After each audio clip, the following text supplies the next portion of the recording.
बिस्मिल्लाहिर्रहमानिर्रहीम, अस्सलाम वालेकुम। सुनो पाकिस्तान में आपको खुश आमदीद कहते हैं। उम्मीद करते हैं आप सब खैर आफियत के साथ होंगे जहां भी होंगे।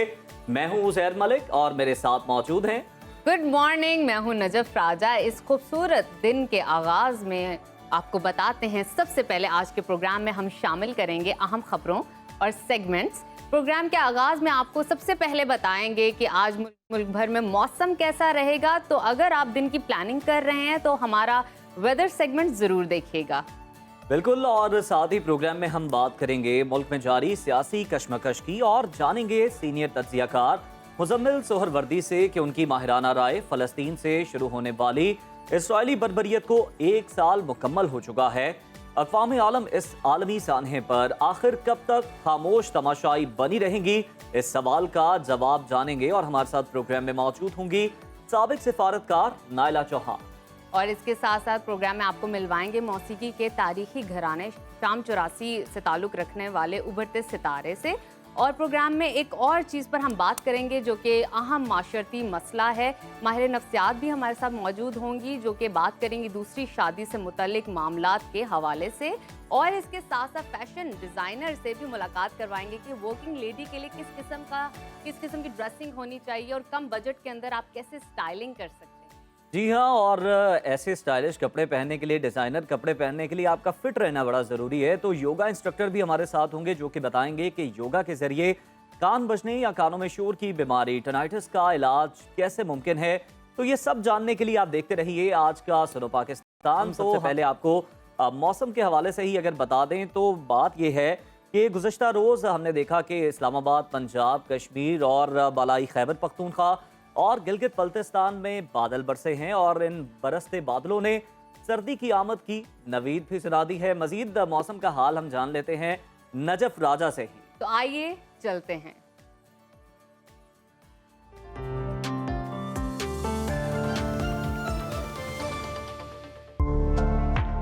मुल्क भर में मौसम अंगड़ाई ले चुका और सर्दी आने को तैयार है। गुज़िश्ता रोज इस्लामाबाद, पंजाब, कश्मीर, बलाई खैबर पख्तूनख्वा और गिलगित बल्तिस्तान में बादल बरसे। आज मुल्क भर में मौसम कैसा रहेगा, आइए जानते हैं। सबसे पहले बात करते हैं बुलंदोबाला पहाड़ों की सरजमीन गिलगित बल्तिस्तान की, जहां बेशतर मकामात पर आज बादलों का राज होगा। गिलगित में आज ज्यादा से ज्यादा दर्जा हरारत 23 और कम से कम 17 डिग्री रहने का इम्कान है। स्कर्दू में ज्यादा से ज्यादा टेम्परेचर 19 और कम से कम 12 डिग्री रहेगा। महकमा मौसमियात ने आज गिलगित बल्तिस्तान में मतला जुज़वी अबर आलूद रहने और चंद मकामात पर बारिश की पेशगोई की है। और अब आपको लिए चलते हैं कोहसारों और वादियों की सरजमीन आजाद कश्मीर में, जहां ज्यादातर इलाकों में आज मौसम खुश्क रहेगा जबकि बाज़ मकामात पर हल्की बारिश का इम्कान है। महकमा मौसमियात के मुताबिक आज मुजफ्फराबाद में ज्यादा से ज्यादा दर्जा हरारत 32 और कम से कम 21 डिग्री रहने की पेशगोई की गई है। और अब रुख करते हैं खैबर पख्तूनख्वा का, जहां बेशतर मकामात आज बादलों की लपेट में रहेंगे। बात करेंगे पेशावर की, तो वहां पर ज्यादा से ज्यादा दर्जा हरारत 32 और कम से कम 21 डिग्री रहने का इम्कान है। सवात में कम से कम दर्जा हरारत 18 और ज्यादा से ज्यादा 28 डिग्री रहेगा। और अब जिक्र करते हैं सुबह पंजाब का। लाहौर में मतला साफ रहेगा। शहर का ज्यादा से ज्यादा दर्जा हरारत 33 और कम से कम 23 डिग्री रहने का इम्कान है।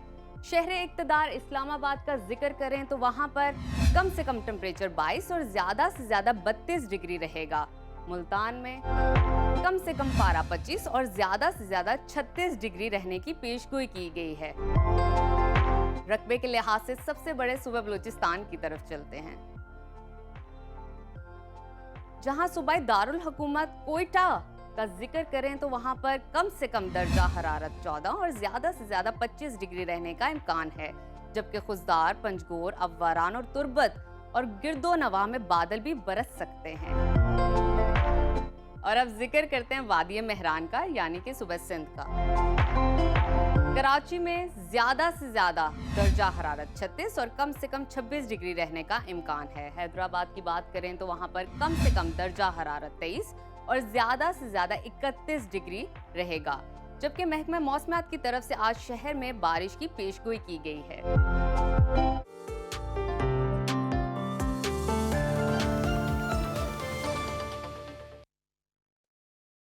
आपने मौसम की सूरत हाल जानी, अब मुल्क की हालात की बात करें तो इस वक्त सूरत हाल तशवीशनाक है। आइंदा चंद दिनों में मुल्क में अहम सिफारती और आलमी सरगर्मियां होने जा रही हैं, मगर इससे पहले आईनी तरमीम के मामले पर हुकूमत और तहरीक इंसाफ आमने सामने हैं और सियासी इंतशार अरूज पर है।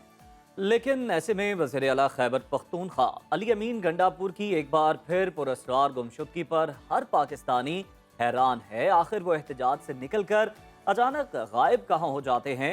मगर 24 घंटे लापता रहने के बाद गुज़श्ता रात उन्होंने अचानक खैबर पख्तूनख्वा असेंबली में ड्रामाई एंट्री दी, खिताब भी किया और बता दिया कि वो सारी रात खैबर पख्तूनख्वा हाउस इस्लामाबाद में ही थे। पुलिस ने 4 बार छापे मारे मगर वो उन्हें नहीं मिले। केपी हाउस पर धावा बोलने और तोड़फोड़ करने पर आईजी इस्लामाबाद को केपी असेंबली के फ्लोर पर माफी मांगना होगी। गंडापुर की ड्रामाई वापसी पर वफाकी वज़ीर इत्तलात अता तारड़ ने रद्द-ए-अमल देते हुए ये कहा कि हुकूमती मौक़िफ़ सच और अली अमीन गंडापुर के अगवा का झूठ सामने आ चुका है। दूसरी जानब हुकूमत ने आईनी तरमीम के मामले पर मुस्लिम लीग नून और पीपल्स पार्टी के अरकान की एक कमेटी बना दी है, जिसने तरमीम पर इत्तफाक राय के लिए सियासी जमातों से मुशावरत शुरू कर दी है। साथ ही कराची में भी एक अफसोसनाक वाकया पेश आया है। ज़राए का बताना है कि कराची एयरपोर्ट सिग्नल के करीब धमाके में 2 अफराद जाँ बहक और 15 अफराद के जख्मी होने की इत्तलात हैं। इब्तदाई तहकीकात की बताती हैं कि एक ऑयल टैंकर में आग लगी और फिर धमाके हुए, जिससे कई गाड़ियां तबाह हो गई। डीआईजी ईस्ट असफर महेसर का कहना है कि मजीद तहकीकात की जा रही हैं। वाकई में अगर दहशतगर्दी और तखरीबकारी का अंसर हुआ तो इससे मुताल्लिक आगाह किया जाएगा, उसे नज़रअंदाज नहीं किया जाएगा। किसी सूरत भी सियासी महाजराई आखिर रुख क्या इख्तियार करेगी और अली अमीन गंडापुर एक बार फिर से कहाँ गायब रहे। इसी तमाम तर सूरत हाल पर बात करने के लिए हमारे साथ मौजूद हैं सीनियर तज्जियाकार मुजम्मिल सोहरवर्दी साहब। सर, वेलकम टू सुना पाकिस्तान।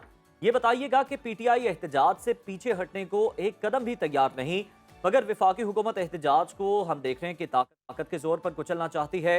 अमन व अमान की सूरत हाल भी आपके सामने ही है। मुल्की हालात आखिर किस तरफ जाते हुए नजर आ रहे हैं? एहतजाज तो कल गंडापुर साहब ने केपी असेंबली में अपनी तकरीर में ख़त्म कर दिया ना, जब उन्होंने कहा कि हम डी चौक पहुंच गए और अब वापस आ गए हैं। उन्होंने दोबारा डी चौक जाने का ऐलान तो नहीं किया है। अगर गंडापुर अपनी तकरीर में कल दोबारा डी चौक जाने का ऐलान करते और आज दोबारा डी चौक की तरफ रवाना हो जाते तो मैं आपकी बात से मुत्तफिक हो जाता कि एहतजाज खत्म नहीं हुआ है। लेकिन सर, वो कह रहे हैं ना कि हम 15 अक्टूबर को निकलेंगे भरपूर तरीके से। लेकिन वो तो 15 अक्टूबर तक तो एससीओ समिट हो जाएगी। तरमीम 15 अक्टूबर को जो मंजरनामा होगा वो 15 अक्टूबर को देखा जाएगा।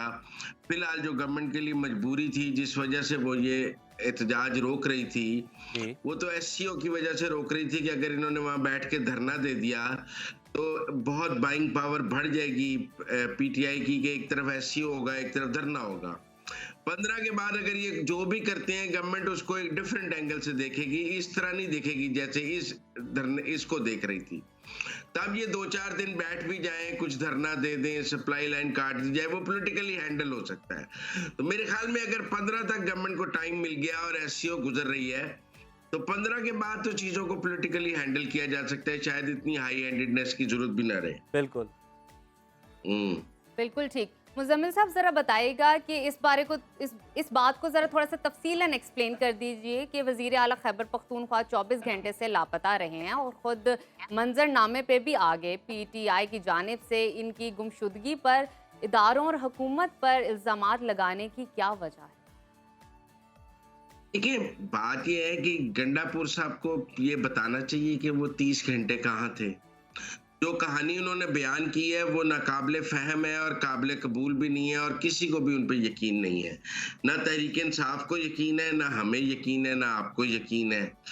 मतलब वो इस तरह तिलस्माती तौर पे तो नहीं केपी हाउस में छुपे हो सकते कि किसी को मिले ही ना, जब उनका स्टाफ गिरफ्तार है, गाड़ियां पंचर कर दी गई हैं और फिर इस्लामाबाद से पेशावर जाने के लिए कौन से 12 जिले हैं। जब वो केपी की हदूद में दाखिल हो गए तो वो वजीर आला थे, किसी का भी फोन पकड़ के इतला कर सकते थे अपने दफ्तर में। तो उनकी कहानी बहुत मुबहम है। राय यही है कि वो कहीं थे, किसी जगह बैठे हुए थे, कहीं मुज़ाकरात में थे, कोई कोई बात तय हो रही थी, और उसके नतीजे में जो कुछ तय हुआ है वो तकरीर उन्होंने केपी असेंबली में आके कर दी, जिसमें उन्होंने एस्टेब्लिशमेंट का कोई जिक्र नहीं किया, अपनी 30 घंटे की गुमशुदगी का कोई जिक्र नहीं किया। सारा गुस्सा आईजी इस्लामाबाद पर निकाल कर उन्होंने खेल को रैप अप कर दिया। तो मेरे ख्याल में वो जिनके पास 30 घंटे थे उनसे उनकी बातचीत कामयाब हो गई, जिसके नतीजे में उन्होंने एहतजाज कॉल ऑफ किया, और उस कामयाबी के नतीजे में वो केपी असेंबली पहुंचे और वहां उन्होंने तकरीर की। अच्छा मुज़म्मिल साहब, ये भी कहिएगा कि गवर्नर केपी फैसल करीम कुंडी ये कहते हैं कि हम सूबे में गवर्नर राज लगा सकते हैं। आपके पास इस बारे में क्या इत्तलात हैं? क्या ये काबिल अमल है? गवर्नर राज लग सकता है खैबर पख्तूनख्वा में? मुश्किल है। देखिए, मैंने कॉन्स्टिट्यूशन का आर्टिकल 232 पढ़ा है। उसमें इंटरनल डिस्टरबेंस पे आप गवर्नर राज लगा सकते हैं, और पार्लियामेंट के दोनों ऐवानों से उसकी तौसीक भी करानी है आपने 10 दिन में। लेकिन फिर मामला अदालतों में चला जाएगा। अगर पेशावर हाई कोर्ट गवर्नर राज को अनडू कर देता है तो फिर क्या होगा? फिर गवर्नमेंट की सुबकी हो जाएगी। लिहाजा कोई ऐसी एब्सोल्यूट पावर नहीं है। गवर्नमेंट को ये बताना पड़ेगा कि इंटरनल डिस्टरबेंस क्या थी। एक का जुलूस, एक काफिला या एक धरना तो इंटरनल डिस्टरबेंस नहीं हो सकती जिसकी बुनियाद पर गवर्नर राज लगाया जाए, या उसको अदालतें जस्टिफाई कर दें कि ये कल को कोई भी जुलूस निकालेगा तो गवर्नर राज लग जाएगा। मेरे ख्याल में गवर्नमेंट ने ऑप्शंस को बहुत वे किया है, अभी उसका रास्ता नहीं निकल रहा। फिर जेयूआई भी गवर्नर राज के हक में नहीं है। मैंने कामरान मुर्जा साहब को सुना है, वो भी जो वहाँ ऑपोजिशन की बड़ी जमात है जेयूआई, वो भी गवर्नर राज के हक में नहीं है। तो गवर्नमेंट ने इसीलिए ऑप्शंस तो देखे हैं लेकिन काबिल अमल नहीं है। बिल्कुल ठीक। जैसे कि आपने कुछ देर पहले जिक्र किया कि तहरीक इंसाफ की जानिब से 15 अक्टूबर तक एहतजाज की कॉल दे दी गई है, और तहरीक इंसाफ के एहतजाज का क्या समझते हैं, टारगेट क्या है? सिफारती सरगर्मियों को वो रोकना चाह रहे हैं या आईनी तरमीम की मंजूरी को वो रोकना चाह रहे हैं? क्या चाह रहे हैं वो?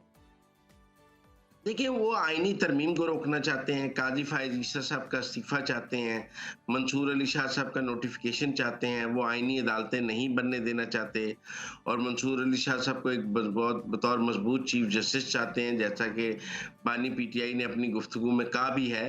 तो इस सब के लिए वो एक धरना देना चाहते थे जिसके नतीजे में इस तरमीम को रोका जा सके, जो नहीं हो सका है, जो हुकूमत की कामयाबी है। बिल्कुल, देखें ना सर, एक एहतजाज से वो कितना कुछ चाहते हैं, उनकी सादगी देखें। ये बताइएगा, हुकूमत ने आईनी तरमीम पर इत्तफाक राय पैदा करने के लिए सर कमेटी तो बना दी है। कमेटी ने गुज़श्ता रात जेयूआई फेस से मुलाकात भी की है। क्या हुकूमत आपको लगता है कि आईनी तरमीम पर इस बार इत्तफाक राय पैदा कर सकेगी, सबको बना सकेगी? देखिए, मेरे ख्याल में एक नहीं 2-3 तरमीम होंगी। पहली तरमीम तो वो होगी जिसमें मौलाना फजलुर रहमान साहब एक मिनिमम एजेंडे पर कायल हो जाएं, जिसमें आईनी अदालत हो और कुछ और चीजें हों, और उसके बाद जब एक रास्ता खुल जाए और मखसूस नशिस्तें गवर्नमेंट को मिल जाएं और गवर्नमेंट अपने लिए रास्ता बना ले, तो फिर बाकी चीजें दूसरी तरमीम में भी हो सकती हैं, तीसरी तरमीम में भी हो सकती हैं। लेकिन कोशिश तो ये की जाएगी कि जितना मिनिमम इत्तेफाक मौलाना के साथ हो सके वो पहली तरमीम में कर लें। दूसरी 8 दिन बाद, 10 दिन बाद, 15 दिन बाद भी आ सकती है, लेकिन अभी तो मौलाना को मनाने की कोशिश है। लेकिन जो गवर्नमेंट की डिटर्मिनेशन है उसमें तो ऐसे भी लगता है कि माइनस मौलाना भी वो करेंगे, और हाल हाल में करेंगे। सर, इस सवाल का जवाब ज़रा ब्रॉडर पर्सपेक्टिव में दीजिएगा कि मुल्क में जो इस वक्त सियासी सूरत हाल है, मुल्क की मईशत पर कितना असरअंदाज हो रही है, और इसके साथ साथ अगर हम आम आदमी की बात करें तो उसको ये चीज़ कितना इम्पैक्ट क्रिएट कर रही है? देखिए, अपोजिशन के इत्तेहाद में के एहतजाज में जान तब होती है जब अपोजिशन को एस्टेब्लिशमेंट की हिमायत हासिल हो। हमें हुकूमत कमजोर नजर आती है क्योंकि एस्टेब्लिशमेंट अगर अपोजिशन के साथ हो। 2014 के धरने में वो इनसे कमजोर एहतजाज थे, लेकिन एस्टेब्लिशमेंट साथ थी ना उन मार्चेस में, तो हमें वो ताकतवर नजर आते थे। आज एस्टेब्लिशमेंट अभी ऑपोजिशन के साथ नहीं है और वो हुकूमत के साथ खड़ी है। तो जब तक एस्टेब्लिशमेंट हुकूमत के साथ खड़ी है, हुकूमत मजबूत नजर आती है और उसके जाने के इम्कानात भी कम नजर आते हैं। बिल्कुल बिल्कुल, आपने दुरुस्त फरमाया। ये ऑप्टिक्स हमारे सामने हैं कि फिर किस तरह से हिमायत हासिल हो तो फिर ऑपोजिशन का जो एहतजाज है वो बड़ा भरपूर होता है और हुकूमत भी मजबूत होती है। सर, आखिर में ये फरमा दीजिएगा कि ये जो मुल्क में जारी इस वक्त सियासी अदम इस्तेहकाम हम देख रहे हैं, आखिर ये ख़त्म किस तरह हो सकता है? इसका हल किस तरह से निकल सकता है? किस तरह सबको मुज़ाकरात की मेज़ पर लाया जा सकता है?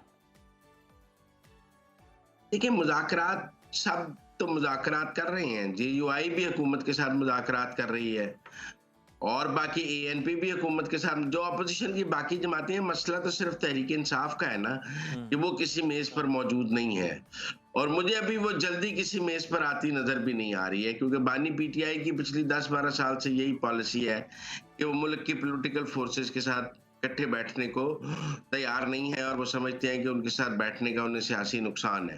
लिहाजा मुझे पीटीआई तो बैठती नजर नहीं आ रही, बाकी सब जमातें तो एक दूसरे के साथ बैठ रही हैं, मिल रही हैं, बात कर रही हैं, रास्ते बना रही हैं। आप बताएं और कौन सी जमात है जो आपस में इकट्ठे बातचीत नहीं कर रही है? सब जमातें आपस में बात कर रही हैं, जो अपोजिशन में है वो भी बात कर रही हैं, जो गवर्नमेंट में है वो भी बात कर रही हैं, इत्तेहादी भी आपस में बात कर रहे हैं, सियासी अमल जारी है। मसला सिर्फ तहरीक इंसाफ का है जो किसी के साथ बात करने को तैयार नहीं।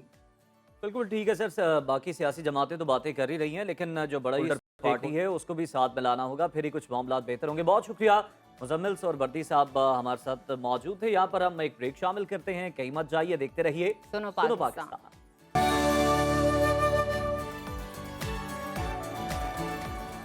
नाज़रीन, ब्रेक के बाद अब नजर डाल लेते हैं आलमी मंजरनामे पर। तो इसराइली दहशतगर्दी को आज 1 साल मुकम्मल हो चुका है। 7 अक्टूबर 2023 को शुरू होने वाली हमास इसराइल जंग में अब तक 42,000 के करीब फलस्तीनी शहीद और 96,000 अफराद जख्मी हो चुके हैं। इस वक्त अगर बात की जाए तो गजा की बस्तियां कब्रिस्तान बन चुकी हैं और मकानात खंडरों में तब्दील हो चुके हैं।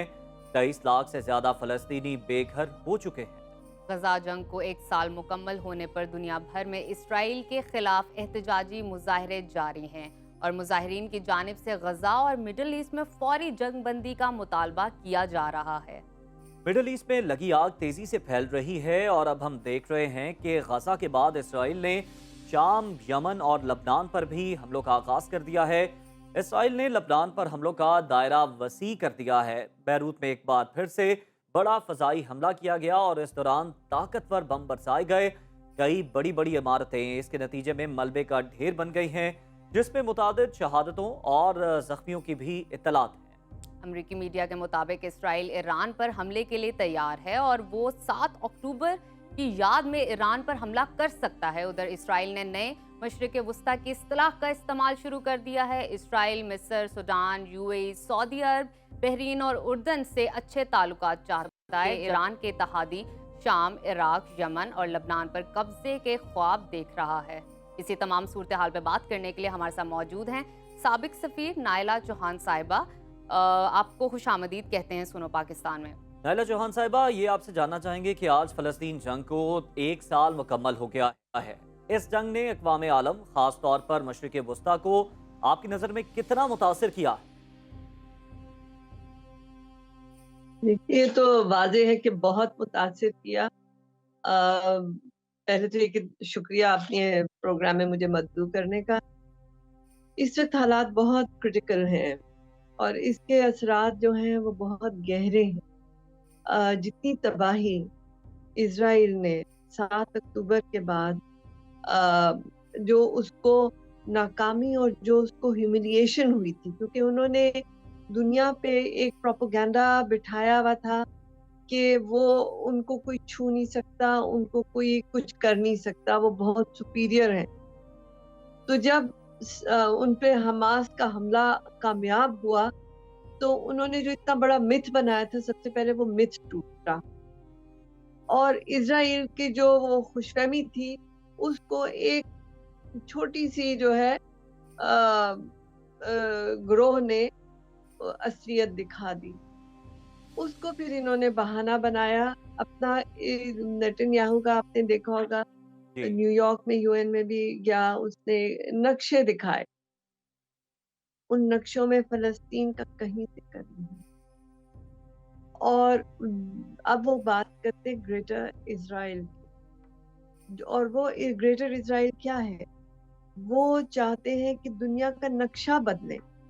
जो हजरत इब्राहिम के जमाने के इलाके थे उन सबको वो अपने अंदर लेना चाह रहा है। अभी लेबनान पे उसने तबाही मचानी शुरू की है, यमन को वो छोड़ेगा नहीं। Syria, Iraq, Iran, Saudi Arabia, तो ये तुर्की के भी कुछ इलाके, ये इसका जो एजेंडा है वो बहुत ही खतरनाक और बहुत ही ज्यादा नफेरियस है। अच्छा, ये बताइएगा नायला साहिबा, इस पर ज़रा अपनी राय दीजिएगा। इसराइल मशरिक़ वुस्ता में ईरान के असर रसूख को ख़त्म कर पाएगा और अपने नज़रिए को फ़रोग़ दे पाएगा? क्या लगता है आपको? बिल्कुल भी नहीं, ये उनकी बहुत गलतफहमी है। वो बेसिकली उसकी स्ट्रैटेजी है डिवाइड एंड रूल की। पहले तो अरब और अजम की डिवाइड, ईरान जो है वो अजम है, अरबों को अलग कर रहे। लेबनान में भी आप देख लें, बिल्कुल। इतनी सारी एथनिसिटीज हैं, लेकिन उनमें वो ईरान का कह के डिवाइड करके उनको कमजोर करके उन पे हमला कर रहे हैं। लेकिन वहां पे उन्हें उनके बहुत से फौजी मरे हैं, जो कि वो मान रहा नहीं है। तो अपनी नाकामी वो मानना नहीं चाहते। अब देखिए, ईरान ने बड़ा कैलकुलेटेड रिस्पांस दिया था और बड़े अरसे बाद दिया था। बिल्कुल। बड़ा अरसा ईरान खामोश रहा, लेकिन जब इजराइल ने बढ़ता चला गया और उन्होंने जो है वो हिजबुल्लाह लीडर को भी शहीद किया, हमास के साथ भी वो उनकी जो है वो कत्लो गारत हो रही है, तो उसमें उनको फिर आ, ये एक मतलब प्रूव करना है कि वो इतने मतलब बहुत कामयाब है, जो कि वो नहीं है। इजराइल कामयाब नहीं है। अच्छा नायला साहिबा, ये भी फरमाइएगा कि अमरीकी मीडिया ये दावा कर रहा है कि इसराइल 7 अक्टूबर की याद में मुमकिना तौर पर ईरान पर हमला कर सकता है। होना तो ये चाहिए था कि तमाम आलमी कुव्वतें मिलकर इसराइल को रोकती कि 1 साल मुकम्मल हो चुका है, अब जंग मुकम्मल तौर पर ख़त्म हो जानी चाहिए।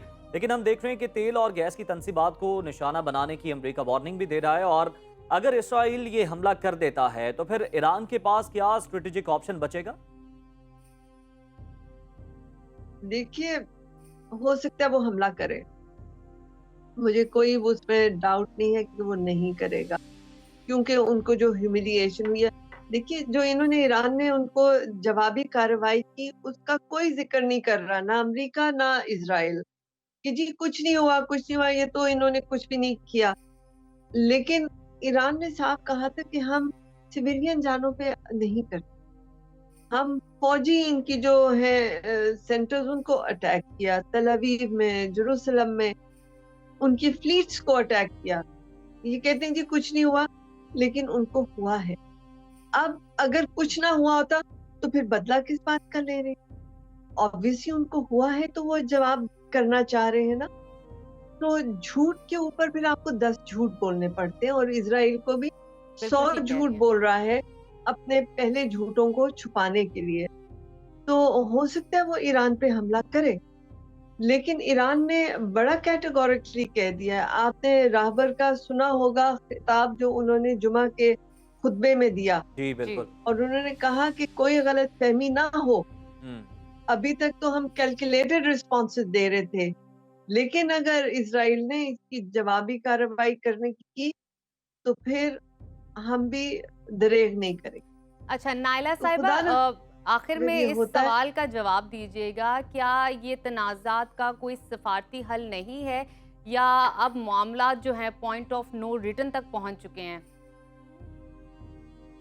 देखिए, पॉइंट ऑफ नो रिटर्न तो मैं कभी नहीं कहूंगी। एज अ डिप्लोमेट, यूएन में भी काविशें हो रही हैं। अब देखिए, कुछ दिनों में यूएसए में भी इलेक्शंस हो रहे हैं, और वहां पे जो इजरायली लॉबी है वो दरअसल जो है सारा खेल खेल रहा है। लेकिन अभी यूएसए में भी उसके खिलाफ बहुत सी आवाजें उठनी शुरू हो गई हैं। $100 मिलियन के करीब वो उनके इलेक्शंस में पैसा डालने की कोशिश कर रहे हैं, ताकि उनके जो पॉलिटिशियंस हैं उनको वो खरीद के खामोश कर सके। लगता नहीं है कि वो खामोश करने में कामयाब होंगे। हो सकता है इक्के दुक्के को खामोश कर लें, लेकिन उनके खिलाफ आवाजें अब बढ़ती जा रही हैं। उनकी जो एसोसिएशन है एपेक, जी। उसको अब नाकामी का सामना है। तो ये पॉइंट ऑफ नो रिटर्न की मैं बात नहीं करूंगी। पॉइंट ठीक ऑफ है। रिटर्न होगा, और इजराइल की जो ये खुशफहमी है कि वो इतना बढ़ेगा, कि 10 ममालिक को वो खा जाए, ऐसे नहीं होगा। बिल्कुल ठीक। इसको पिटेगी और बुरी तरह। बिल्कुल, ये जो 10 ममालिक हैं, ये इसराइल के लिए कभी भी तरने वाला साबित नहीं हो सकते। बहुत शुक्रिया नायला साहिबा आपके कीमती। और अगर आपने अमरीकी इलेक्शन की बात की, तो वहाँ पर भी हम देख रहे हैं कि रिपब्लिकन हो या डेमोक्रेट हो, दोनों की जानिब से फ़लस्तीन के हक़ में अभी तक कोई हौसला अफ़ज़ा बयानात सामने नहीं आ रहे, बल्कि वो दोनों जानिब से ही इसराइल को सपोर्ट किया जा रहा है। वजह भी उसकी ये है कि इसराइली लॉबी बड़ी सरगर्म है, बड़ा पैसा उसके अंदर इन्वॉल्व है, इसलिए हम देख रहे हैं कि कोई अभी तक मजम्मत और नहीं आ रही इसके साथ इसराइल साथ के मुझे खिलाफ। ऐसा लगता है कोई भी मसला है, कोई भी प्रॉब्लम हो तो निगोशिएशन उसका हल होती है। अभी वक्त हुए छोटी सी ब्रेक का, आपने कहीं नहीं जाना क्योंकि प्रोग्राम में अभी बहुत कुछ बाकी है। तो देखते रहिए सुनो सुनो पाकिस्तान। पाकिस्तान।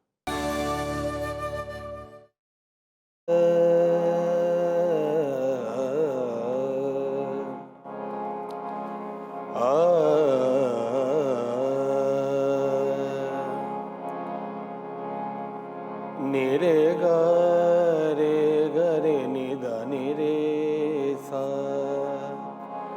मान कुंतो मोला मान कुंतो मोला फागाजा अली मोला मान कुंतो मोला मन मन गुल मन गुल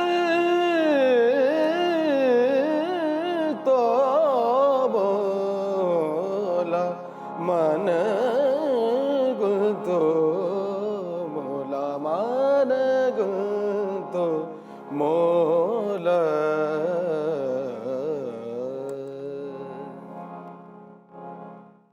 इस वक्त हमारे साथ पाकिस्तान के सेंसेशनल सिंगर आरिस अली खान मौजूद हैं। फन मौसीकी की पहचान और शाम कितना 84 मजबूत घराने हवाला के। है, वो तो आप सुन ही चुके हैं। हाँ, शाम 84 घराने के उभरते चश्मो चिराग उस्ताद शफकत सलामत अली खान के साहबजादे। और ये नजब बड़े एहसास की बात है कि ये हमारे दरमियान मौजूद हैं। इनके जो वालिद साहब हैं, इनके जो वालिद मोहतरम हैं, तमाम पाकिस्तानियों के ओवरसीज़ के मेरे बड़े फेवरेट हैं, तो हमारे लिए बड़ी सबके फेवरेट है, मेरे सबके हाल में फेवरेट होता है। है। एहसास की बात है कि ये हमारे साथ मौजूद हैं। वेलकम आरिस, सुनो Pakistan. Thank you sir. Aris, हमें ये बताएं कि आपका ताल्लुक एक बड़े नामवर क्लासिकल घराने से है। कितना प्रेशर होता है अपनी फैमिली की लेगेसी को बरकरार रखने के लिए? लोगों को तो लगता है कि बड़े घराने का नाम है तो बड़ा इजी होगा, लेकिन हमें पता है कि दूसरे साइड पे ये बड़ा मुश्किल भी हो जाता है। जी सर, मैं सबसे पहले तो बहुत शुक्रिया आपका अदा करता हूँ कि आपने यहाँ पे हमें मदद किया। और थोड़ा बताता चलूँ अपना कि I am maternal grandson of उस्ताद सलामत अली खान और उस्ताद शफकत अली खान का नेफ्यू मैं। उनके बेटे की वजह से ज़्यादा मशहूर हूँ। लोग ज़्यादा उनके साथ टाइम इतना गुजरा कि लोग उनका बेटे ही हैं हम उनके। तो मेरे उस्ताद भी हैं। एक रस्मी या बुजुर्गों से चली आ रही रस्मी शागिर्दी, जिसे कहते हैं गंडा बंद शागिर्दी। गंडा बंद, हाँ। तो मैं उस्ताद शफकत अली खान का गंडा बंद शागिर्द हूँ। अच्छा अच्छा अच्छा। अच्छा, ये मेरे लिए एजाज़ की बात है। तो ये प्रेशर फील करते हैं जब आप कभी भी प्रेशर perform करते इतना हैं? ज़्यादा होता है, लोगों को लगता है कि ये बड़ा इजी है, स्टेज पे आ गए हैं, माइक पकड़ लिया, गा लिया। और जब हम स्टेज पे आते हैं ना, स्पेशली जो कोई घराने से बिलोंग करते हो या आप किसी के बड़े उस्ताद के शागिर्द हो, तो आप पे बहुत ज़्यादा अच्छा जिम्मेदारियां आरिस, रहती हैं। मुझे एक मुख्तसर जवाब दीजिएगा। आपकी फैमिली में माशाल्लाह इतने बड़े बड़े सिंगर हैं, उनमें से आपका फेवरेट कौन है? सर ये तो पूछने वाली बात ही नहीं है। अगर उस्ताद सलामत अली खान साहब मेरे जो नाना जी हैं, अच्छा, वक्त जाया वो- नहीं करेंगे, आपसे सुनना चाहेंगे, कुछ और सुनाइए। बिल्कुल हम सुनाएंगे टाइम को इस आपको। तरह यूटिलाइज करते हैं कि आपसे ज्यादा सुन सके। बिल्कुल।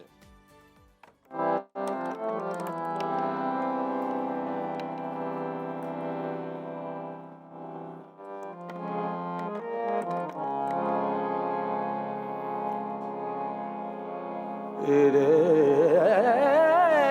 ना ओ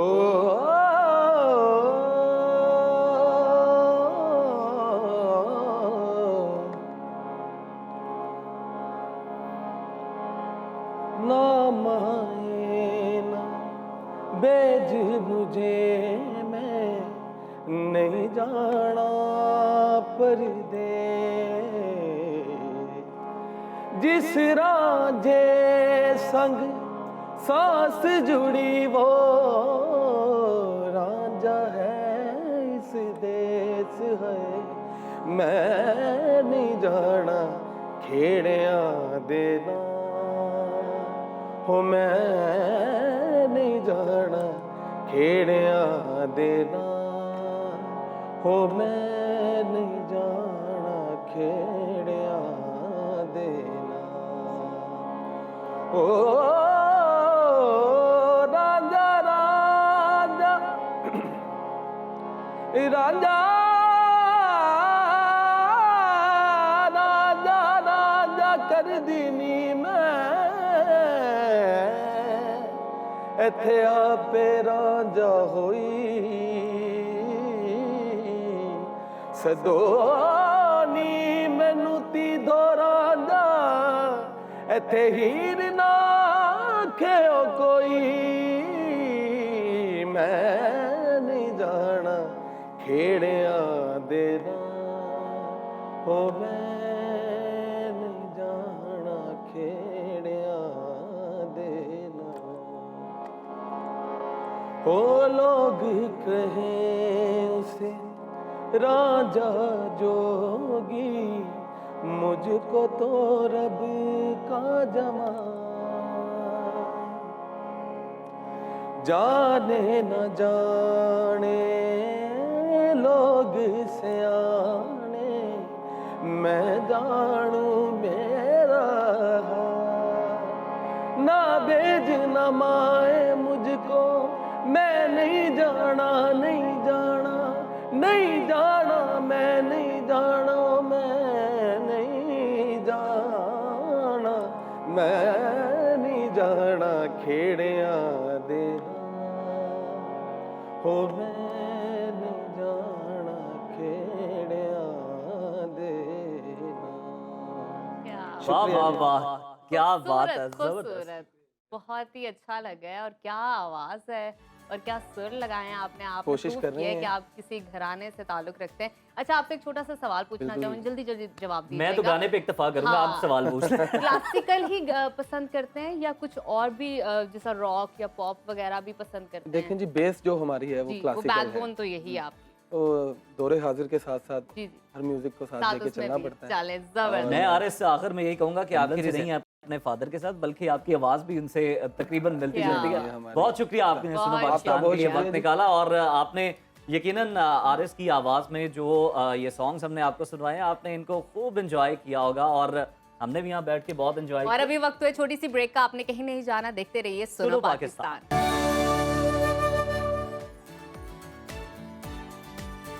वेलकम बैक टू सुनो पाकिस्तान। खवातीन की दूसरी शादी, ये एक ऐसा मौजू है जिस पर माशरती दबाव और रवायात का बोझ तलाक याफ्ता या बेवा खवातीन के लिए पहाड़ बन जाता है। पाकिस्तान में जहां मर्दों के लिए दूसरी शादी निस्बतन आसान समझी जाती है, वहीं पर खवातीन को मुख्तलिफ किस्म की मुश्किलात का सामना करना पड़ता है। जी हाँ, मरदमशुमारी के हवाले से जारी होने वाली एक ताज़ा रिपोर्ट के मुताबिक पाकिस्तान में तलाक याफ्ता ख़वातीन की तादाद तकरीबन 5 लाख है, जबकि बेवा ख़वातीन की तादाद इसके अलावा बताई जाती है। और हमारी सोसाइटी में मर्द के लिए इसलिए भी आसान है दूसरी शादी करना। लोग एक से एक बड़ी वजह दे देंगे कि घर कौन संभालेगा, बच्चे कौन संभालेंगे, काम कौन करेगा। लेकिन जब बात खवातीन पर आती है कि उनको ज़रूरत है दूसरी शादी की तहफ़्फ़ुज़ के लिए, दूसरे मसले मसाइल के लिए, माशरती ज़रूरत के लिए, तो वहाँ पर क्वेश्चन मार्क उठाते हैं। इसी हवाले से आज हम बात करेंगे। हमारे साथ स्टूडियो में मौजूद हैं डॉक्टर नबीहा। वेलकम टू सुनो पाकिस्तान। कैसी हैं आप? So much. मैं करम अल्लाह का, आप सुनाइए। ज़बरदस्त। आपने मसला मसाइल तो हमारा सुन लिया होगा जी, दूसरी शादी खवातीन के लिए, और उज़ैर के पास बहुत सारे सवाल। नहीं, मेरा पहला सवाल डॉक्टर नबीहा से जी, जी, ये है, करें, मेरा करें। पहला सवाल ये कि बिल्कुल औरतों की दूसरी शादी होनी चाहिए, लेकिन हम देखते हैं कि मर्दों से ज्यादा रुकावट जो है ना वो औरतें ही पैदा कर रही होती हैं। No doubt, no doubt.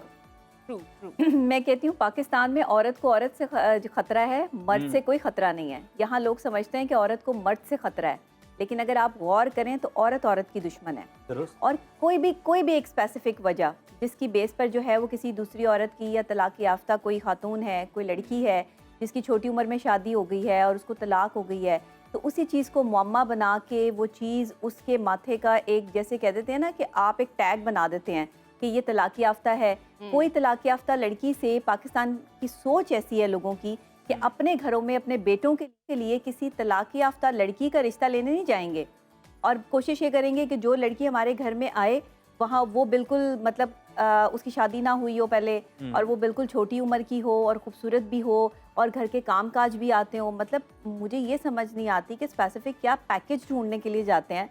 हर जगह तो इतनी खूबसूरती और इतनी ज़्यादा कैपेबिलिटी नहीं होती ख़वातीन में। कभी कभी सेंस नहीं बन रही होती, छोटी उम्र की भी चाहिए, पीएचडी डॉक्टर भी चाहिए। हाँ जी, डॉक्टर भी चाहिए और डॉक्टर चाहिए हाँ। तो फिर उसे रोटी बनानी भी आनी चाहिए, फिर उसे खूबसूरत खाना भी हो, बनाना भी आना चाहिए, सफेद भी हो, हाँ, बाल बिल्कुल, लंबे हो, बाल लंबे हो, ये सारी क्वालिटीज हो। रिक्वायरमेंट्स चाहिए अच्छा खवातीन के बेटा अंदर। जैसा मर्जी हो, लेकिन जो बहू लानी है वो बिल्कुल ऐसी हो। अब जिस वो सही कहते माशरे हैं ना में कि कहीं देखने जाने से पहले लड़की ना अपना बेटा भी देखते जाए। बेटा भी देखा जाए, बिल्कुल ऐसे ही है। नहीं, जिस माशरे में मर्द की जेब देख के और औरत की सूरत देख के शादी की जाती हो, वहाँ पे तलाक जो है वो मस्ट है। वहाँ तलाक तो होती आजकल होती तो है, पैमाने यही यही हो है। रहा है। आप देख लें तलाक की रेशो बढ़ चुकी है, कंपैटिबिलिटी नहीं है। आप मेंटल कंपैटिबिलिटी देखें, आप देखें कि एक शख्स दूसरे शख्स के साथ जो है वो मैच भी हो रहा है या नहीं, उसकी कोई आपस में मेंटल कंपैटिबिलिटी मैच हो रही है, कोई दिमागी चीज़ें मिलती हैं, कोई मामलात, कोई हालात मिलते हैं, कोई पसंद नापसंद मिलती है। सारी ज़िंदगी साथ गुजारनी है, सिर्फ शक्ल पे कैसे गुजर जाएगी। अच्छा, सपोर्ट की बात करते हैं डॉक्टर नबीहा, जी। किस किस्म की सपोर्ट चाहिए होती है खवातीन को? नफ्सियाती और जज्बाती सपोर्ट हो जाए, और इसके साथ साथ खुद एतमादी की जब हम बात करते हैं तो आपको पता है तलाक याफ्ता और बेवा खवातीन वैसे ही थोड़ी सी अंडर कॉन्फिडेंस होती हैं और उनको नहीं आ रहा होता, और वो जो कर भी रही होती है वो भी समझ नहीं आ रहा, जो लोग प्रोवोक कर रहे हैं वो भी समझ नहीं आ रहा। ऐसे ही। तो किस तरह उनके कॉन्फिडेंस को बहाल किया जाए? देखिए, आप अगर किसी भी ऐसी तकलीफ से गुजर रहे हैं, कोई भी लड़की जिसकी तलाक हो गई है या जिसका शौहर जो है वो फौत हो गया है, इसमें उसका तो कोई कंसर्न नहीं है या उसमें उसका तो कोई जो है प्रॉब्लम नहीं है ना, उसने तो नहीं ऐसा अपने साथ किया। जाहिर है ये एक उसकी किस्मत का हिस्सा भी था, या जो उसके साथ हुआ वो एटीट्यूड प्रॉब्लम्स थी, या जो भी था कि अगर वो दूसरे मतलब अपने शौहर के साथ नहीं रह सकी। ये तो इस्लाम भी कह रहा है कि अगर मियाँ बीवी आपस में एक दूसरे के साथ कंपैटिबल नहीं है, आखिरी हद आ चुकी है, तो तलाक के जो है वो हुक्म तो है, लेकिन तलाक को नापसंद किया गया है इस्लाम में। आखिरी दम तक निभाने की बात की गई है कि आप आखिरी दम तक अपने रिश्ते को निभाएं। देखिए, दो लोग जो मुख्तलिफ ख़ानदानों से होते हैं, मुख्तलिफ जहनों के होते हैं, उनको एक दूसरे को समझने में कुछ वक्त लगता है। कुछ 2 सालों में, 3 सालों में आप एक दूसरे को नहीं समझ सकते। थोड़ा सा वक्त देना चाहिए, स्पेस देनी चाहिए। इसमें मर्द का बहुत अहम किरदार है। No doubt. देखिए, मर्द अगर चाहे तो वो अपना घर बसा सकता है, और अगर मर्द अगर चाहे तो वो औरत को निकाल के बाहर खड़ा कर सकता है, क्योंकि तलाक का हक तो आपने मर्द को दे दिया।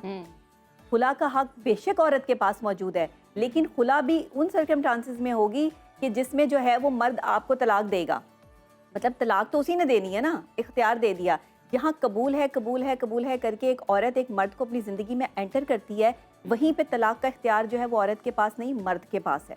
तो एक मर्द जो है वो उसके पास जो ये अथॉरिटी है ना, ये हमारे यहाँ साइकोलॉजिकली डिज़ास्टर है कि जिस इंसान के पास अथॉरिटी हो वो अपनी अथॉरिटी का गलत फ़ायदा उठाता है। वो कभी कभार अपने आप को सुपीरियर इतना समझ लेता है, उस लेवल पे आ जाता है, मेंटल उसकी हेल्थ जो है वो वहाँ ब्रेक हो जाती है कि जहाँ उसे ये पता चलता है कि मैं यहाँ सुपीरियर हूँ, मेरे पास ये एक अथॉरिटी है और मैं इसको इस्तेमाल कर सकता हूँ। असल में जो हमारी पाकिस्तानी मर्दों की साइकोलॉजी है वो ये है कि मेरे पास तलाक देने की अथॉरिटी है, ये औरत बदतमीज़ी करेगी, ये औरत अपना हक मांगेगी, या ये औरत मुझसे डिमांडिंग हो जाएगी, तो मैं इसको निकाल के घर से बाहर खड़ा कर सकता हूँ।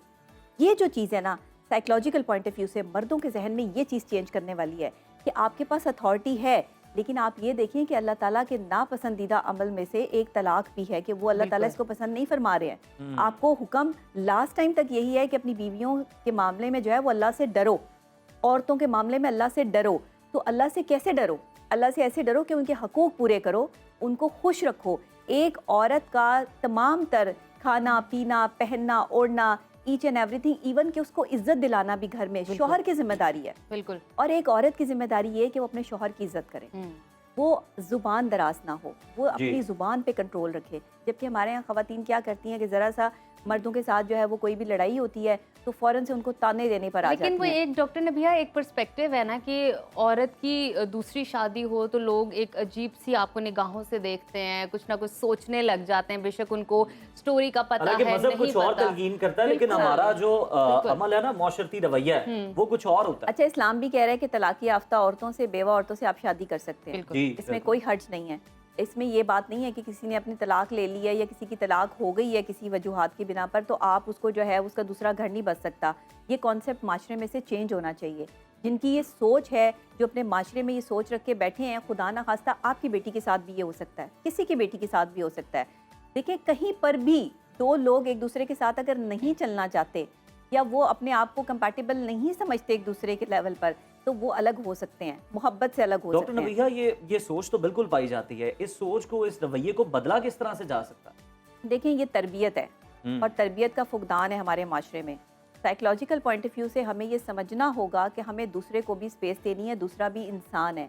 जब आप रवैयों सबसे की पहले बात तो करते इंसान हैं, समझे ना आप, इंसान दूसरे समझे। को। बेसिकली हम सब इंसान हैं और इंसानियत के लिए दुनिया में आए हैं। हमारा मकसद जो है वो ये हरकतें करना, लोगों को टीज़ करना, लोगों के खिलाफ साजिशें करना, औरत को गलत जो है वो ब्लेम करना, औरत ही का कसूर बना देना कि तलाक हुई है तो औरत का ही कसूर होगा। ये कैसे हो सकता है? ये कहाँ लिखा है कि अगर तलाक हुई है तो औरत ही गलत है? बिल्कुल। मर्द भी तो गलत हो सकता है। हो सकता है उस औरत ने आखिरी दम तक निभाने की कोशिश की हो सकता है मर्द ने आखिरी दम तक निभाने की कोशिश की हो। सब मर्द भी गलत नहीं है। लोग अक्सर ये कहते हैं, आप मर्दों को क्यों समझाती हैं?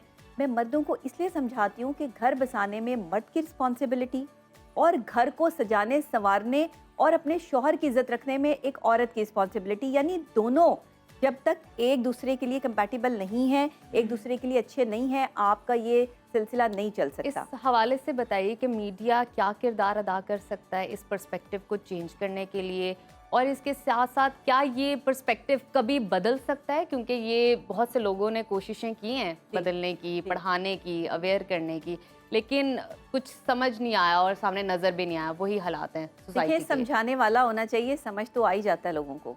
समझाने में आपकी इतनी ताकत होनी चाहिए कि आप जब किसी को समझा रहे हैं कि तलाक अगर किसी लड़की को हो गई है तो ये उसका फॉल्ट नहीं है, ये उसके साथ अगर ये मिसहैप हो गया है तो वो दोबारा घर बसा सकती है। आप अपने जहनों को कुशादा करें। किसी की बेटी को इज़्ज़त देंगे, अल्लाह आपकी बेटी को इज़्ज़त देगा। किसी की बेटी को लाकर जो है वो उसके लिए आसानियाँ पैदा करेंगे तो आपकी अपनी बेटियों के लिए आसानियाँ पैदा होंगी। और अगर आपकी बेटियां नहीं हैं तो बेटे हैं, तो उनके लिए भी आसानियाँ तभी पैदा होंगी जब आप किसी दूसरे की औलाद को इज़्ज़त देना शुरू करेंगे। तो पहले तो आपने अपनी सोच तब्दील करनी है। बेसिकली हमारे माशरे में पॉजिटिव सोच का फुकदान है। जो वालदैन हैं वो अपने बेटे के लिए तलाक याफ्ता लड़की नहीं ला रहे, लेकिन एक जो है वो कुंवारी लड़की को ज़रूर कि जी ये इसकी शादी नहीं हुई है तो इससे जो है वो शादी कर लें, ये ज़्यादा अच्छी होगी। ज़रूरी नहीं है। हो सकता है किसी तकलीफ़ की बिना पर, किसी मामलात की बिना पर उस लड़की की तलाक हो गई है या उसका शौहर फौत हो गया है, लेकिन वो अच्छी लड़की है, आपका घर बसा सकती है, उसका इखलाक अच्छा है, आपके घर में वो जो है वो सेट हो सकती है, तो आप बिल्कुल कदम बढ़ाएं, उसकी तरफ जो है वो जाएं। एक तो आपको सवाब मिलेगा, दूसरे और फिर ये ब्लेम ना करें हर वक्त। अक्सर औकात मैंने ये देखा है हमारे माशरे में कि अगर तलाक याफ्ता लड़कियों से शादी कर लेते हैं, सारी ज़िंदगी उनको ताने देते हैं बेचारी। ब्लेम गेम चलता रहता है। सारी ज़िंदगी उनको साइकोलॉजिकली टॉर्चर करते रहते हैं कि मैंने तो, तुम तो तलाक याफ्ता थी, तुम तो पहले घर में नहीं बसी। ज़रा सी उसकी गलती जो है उसके लिए ये इतना बड़ा मुअम्मा बन जाती है कि वो परेशान हो जाती है। हमेशा से ना ये तलवार एक है जो कि लटक रही होती है। उज़ैर, यही सवाल है कि अगर कोई अमल ख़वातीन करें तो वो अजीब है, वो मायूब है, वही अगर मर्द हजरात करें तो वो नॉर्मल है, वो ज़रूरत है। मर्दों का माशरा है ना, सोसाइटी जिस की। माशरे में आप सरवाइव कर रहे हैं वहाँ पे मर्दों का माशरा है। डोमिनेंट पर्सनैलिटी मर्द है, मर्द घर का सरबराह है, मर्द को मुहाफिज बनाया है। तो मर्द को मुहाफिज बनाया है, लेकिन मर्द को ये अथॉरिटी नहीं दी है कि वो औरत को जलील करे या औरत के लिए साइकोलॉजिकली कोई डिजास्टर पैदा करे या उसको जो है वो जहनी मरीज़ा बना दे। बेसिकली हमें ये समझना है कि दोनों एक दूसरे के लिए जो है वो आसानियाँ पैदा करने वाले हों। अगर मर्द चाहे तो उसकी बीवी जो है वो घर में सुकून से रह सकती है, चाहे उसकी पहले तलाक हो गई है या वो बेवा थी या उसका शौहर जो है दुनिया से चला गया है, जो भी है। आप अगर देखें, बेवा से शादी करने के लिए तो लोग तैयार हो जाते हैं, जी सवाब मिलेगा। वो साइकोलॉजिकली जो है वो पता है कि हाँ जी इस्लाम ने जो है वो सवाब देना है, इसका शौहर जो है फौत हो गया तो हम इससे शादी कर लें, शादी के पैगामात भी आ रहे होते हैं। लेकिन क्या आप ये जिम्मेदारी उठा सकते हैं? अगर उसका बच्चा है, अगर उसके साथ जो है वो एक पूरा 5-5, 6-6 बच्चों के साथ ख़वातीन को तलाक हो जाती है। अभी जो है वो मैं बैठी हुई थी एक जगह पे तो मुझे कोई बता रहा था कि खातून है, उनके 6 बच्चे हैं और उन्हें तलाक हो गई। तो वो बच्चा जब जो है वो वहाँ पर आया है तो वो उनका जो सबसे छोटा बच्चा है वो बता रहा है कि मेरी अम्मी को तलाक हो गई है। अब अंदाज़ा लगाएं बच्चों की मेंटल हेल्थ किस तरह ब्रेक कर रहे हैं आप लोग। माशरे को कैसे जो है वो बच्चे देंगे आप कैसी जो है वो नस्ल देंगे कि जो पहले से ही साइकोलॉजिकली जो है वो बिल्कुल ख़त्म हो चुकी है, जिनको ये पता है कि हमारे माँ बाप एक दूसरे के उससे मोहब्बत ही नहीं और ये करते। जो जुमला भी आपने बताया है ना, ये जुमला वैसे ही आपकी माइंड डेवलपमेंट को स्टॉप कर देता है एक Stop कर बच्चे देता को, है। उसको समझ नहीं उसको आती ये क्या चीज़ पता क्या तलाक क्या है। होती है, उसे बिल्कुल। क्या पता? और बहुत शुक्रिया डॉक्टर नबीहा, आपसे बड़ा अच्छा Thank you. लगा। और सबसे इम्पोर्टेंट चीज़ उज़ैर मुझे यही लगी है कि मर्द और औरत और मियाँ बीवी समझने से पहले हमें दोनों को एक दूसरे को इंसान समझना बहुत ज़रूरी है कि दोनों ही इंसान हैं, दोनों के जज्बात है, दोनों को गुस्सा आता है और दोनों को अंडरस्टैंड करने की ज़रूरत है। और अभी वक्त हुआ है छोटी सी ब्रेक का, आपने कहीं नहीं जाना, देखते रहिए सुनो पाकिस्तान।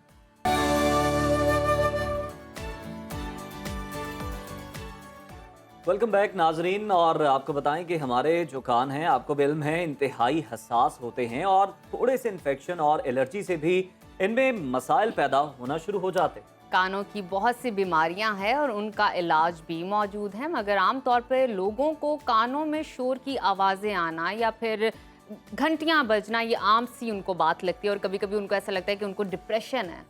मायरीन इससे मुतालिक बताते हैं कि कानों में मुसलसल शोर की बीमारी के लिए एक मेडिकल टर्म है टिनाइटिस। ये इस्तेमाल होती है और इस बीमारी का सामना दुनिया भर में करोड़ों इंसान हैं जिनको करना पड़ता है। आज इसी बीमारी के बारे में गुफ्तगू करेंगे और हमारे जो मेहमान हैं वो हमारे साथ स्टूडियोज में मौजूद हैं, जो योगा के जरिए हमें बताएंगे कि टिनाइटिस की बीमारी पर कैसे काबू पा सकते हैं। तो वेलकम टू सुनो पाकिस्तान। योगी नईम साहब, कैसे हैं आप? जी, अल्लाह का बड़ा करम। सबसे पहले हमें ये बताइएगा कि दिल में घंटियां बजने का तो हमने सुना था। असल में देखें, अगर तो बाहर शोर हो रहा है तो वो कानों के जरिए अंदर आए तो इसको तो कहते हैं कानों में, मतलब आपके शोर बाहर से आ रहा है। लेकिन एक कानों के अंदर से शोर जो आता है और बाहर खामोशी है, तो ये कानों का मसला नहीं है। अच्छा। इसमें लाजमी तौर पर एंजाइटी, डिप्रेशन का आपका अमल है, जिसमें आपके ट्रैफिक बढ़ चुकी है, नर्वस सिस्टम अंदर हलचल मची हुई है, अंदर ट्रैफिक है। अच्छा, लेकिन बहुत से लोग इसको डिफरेंशिएट नहीं कर पाते कि कानों का मसला है कि अंदर आपको डिप्रेशन है। जी जी, कानों का मसला अगर है तो उसमें इन्फेक्शन चेक करा लें आप। कानों में आपके जो है वो आपका जो पर्दा है उसको चेक करवा लें, डॉक्टर आप मुआयना कराएं। लेकिन अगर कान बिल्कुल ठीक है और शोर आ रहा है तो फिर एंजाइटी है आपको कोई ऐसी सोचें आपने वो संभाल रखी हैं, आपने इसमें इतना कुछ रखा हुआ है कि वो बचता है। फिर आप डिलीट क्यों नहीं करती? बताएं ना। क्योंकि साथ साथ चल रहे हैं। वो बचता है। देखें, एक ट्रैफिक बाहर है, एक ट्रैफिक अंदर है। आपके नर्वस सिस्टम पे ट्रैफिक थॉट्स की आपने मुख्तलिफ लोगों को अपने दिमाग में जगह दी हुई है, आपने मुख्तलिफ पॉइंट्स को, मुख्तलिफ चीजों को अपने दिमाग में जगह दी। ये वो ट्रैफिक नहीं है जहाँ पे आपने ब्रेक की बजाय चीख मार दी। ये ट्रैफिक जो अंदर चलती है, इसका शोर फिर सन्नाटे में आता है। और टिनाइटिस में होता ही है कि जितनी खामोशी होगी उतना शोर बढ़ जाएगा। अच्छा, देखें, खामोशी जितनी होगी बाहर से, कान का जो काम है वो बाहर से सुनना है, ठीक है, बाहर की आवाज़ों को सुनना है। अगर अंदर से सुन रहा है तो फिर ये दिमाग सुन रहा है, आपके सेंसेस सुन रहे हैं, आपके सेंसरी नर्व्स जो हैं एक्टिव हो चुके हैं। नहीं साहब, ये बड़ा अच्छा आपने इसको डिफरेंशिएट किया और बताया, डायग्नोस किया कि ये क्या मसाइल है। अब इसका इलाज भी बता दें और योगा इसमें किस हद तक मददगार हो सकती है वो भी बताएं। योगा में जी एक क्रिया है और एक ब्रीदिंग है जो बेहतरीन इस पे काम करती है। एक मुद्रा भी है, वो मैं बताता हूँ आपको। अच्छा। एक जो मुझे तो सिर्फ आसन का ही पता। हाँ सर, ब्रीदिंग का जो नाम है वो है कर्ण रोगांतिक प्राण। अच्छा। हाँ, कर्ण रोगांतिक प्राण करने का तरीका ये है कि आप नाक से सांस लेके उसको नाक को बंद कर लें, ठीक है, और फिर 3-4 इनहेल करना है हमने? जी इनहेल करके ऐसे बंद कर लें, फिर 3-4 दफा नाक से सांस निकालने की कोशिश करें, वो प्रेशर कानों पे आएगा। ओके,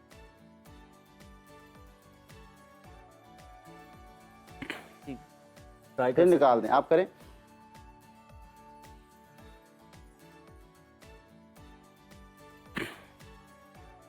तीन चार दफा ट्राई करें नाक से निकालने के, सांस निकलने ना दें। अच्छा, कानों से थोड़ी सी आवाज भी आ रही है, कानों पे जैसे प्रेशर खुल आता रहे है। हो, हाँ। और एक जो ब्रीदिंग इसमें हम और कर सकते हैं वो है भ्रामरी प्राण। अच्छा। हाँ, वो आपके नर्वस सिस्टम को रिलैक्स करती है। आपका नर्वस सिस्टम अगर बहुत प्रेशर में है, आप थके हुए हैं दिमागी तौर पर, देखें इंसान जिस्मानी तौर पर तब थकता है जब दिमागी तौर पर थकता है। बिल्कुल, अगर दिमागी तौर पर ना थके तो जिस्म नहीं थकता। बिल्कुल ठीक। तो दिमाग को अगर आप रिलैक्स करना चाहते हैं, अपनी हार्ट बीट को नॉर्मल करना चाहते हैं, हार्ट बीट तेज है तो फिर आप कीजिएगा। हार्ट बीट जिनकी लो होती है वो ये ब्रीदिंग ना करें, क्योंकि इससे हार्ट बीट नीचे आती है, मजीद डाउन अच्छा। होगी। मजीद नीचे आती है। कानों को बंद कर लेंगे उंगलियों के साथ, ठीक है, और नाक से सांस लेके नाक से खारिज करेंगे, लेकिन सांस खारिज करते हुए शोर करेंगे। ज़रा ये ट्राई करें आप। चलें ये वाली मैट साथ।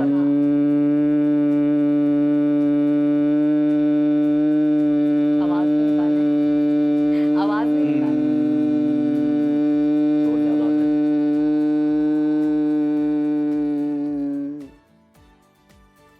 कान बंद करके जब आप शोर करते हैं तो दिमाग पे वाइब्रेशन होती है। अच्छा। या कान बंद करके बोलना, मैं इसको यूं कहता हूं जैसे अजान, बेहतरीन सोल्यूशन है। अजान दिया करें जिनको कानों में प्रॉब्लम है, जिनको अब देखते हैं मौजन यूं करके। जिनको स्ट्रेस है, जिनको स्ट्रेस का बेहतरीन इलाज अजान है।